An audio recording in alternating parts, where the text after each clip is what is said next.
Hey, this is Andrew Kramer, Urology Associates, Cape Cod, bringing you a artificial urinary sphincter. This gentleman has prostate removed. He's got severe amount of incontinence, leaking many diapers and pads per day. And we are going to put a prosthetic in. It's not my usual penile prosthetic or penile implant, but it's a sphincter, similar in nature in that you put in some hardware into the patient with a pump in the scrotum. However, there's a little cuff, an inflatable cuff around the urethra. You hit the button, it opens it up. The rest of the time, he's dry. It's closed. Like a miniature balloon inflated sort of blood pressure cuff. That's how it was created, with that in mind, around the urethra.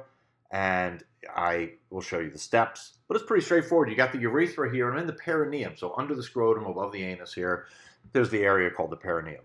And you get the bulbospongiosus muscle. You split those muscle fibers right in the middle. It's sort of scary. You're right on the urethra there, but the urethra shows itself right underneath.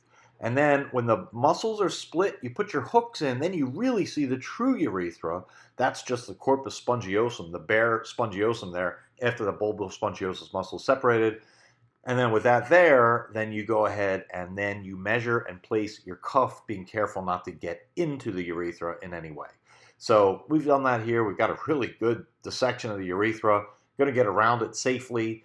And you do it by taking your scissor and just snipping little by little all those little fibers along the back side of it until you're all the way around it.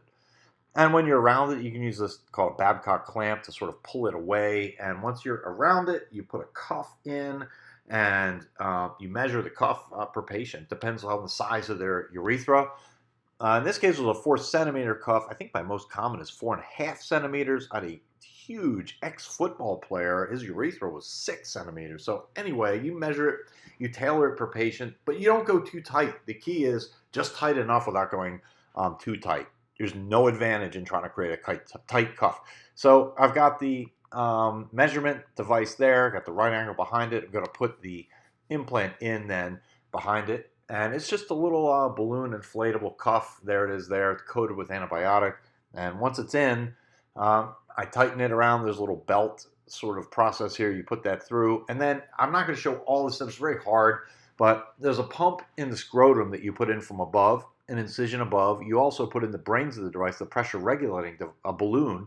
That goes into the pelvis. Again, very hard to show it, but I made a little belt line incision up here, put in the pump, put in the pressure regulating balloon. Then you have all these tubings you put together, but all the patient cares about is they have that tight cuff around the urethra and the fact that they have a pump in the scrotum. That's me putting it in, and when it all fits together, you feel good. You take off all the connectors, the device activates itself. Now, he's going to have to wait a month until he's ready to truly activate it and use it to keep himself dry. There, I'm inactivating the device. It'll be active in a month. This is Andrew Kramer, Urology Associates, Cape Cod, showing you an artificial urinary sphincter. Thank you so much.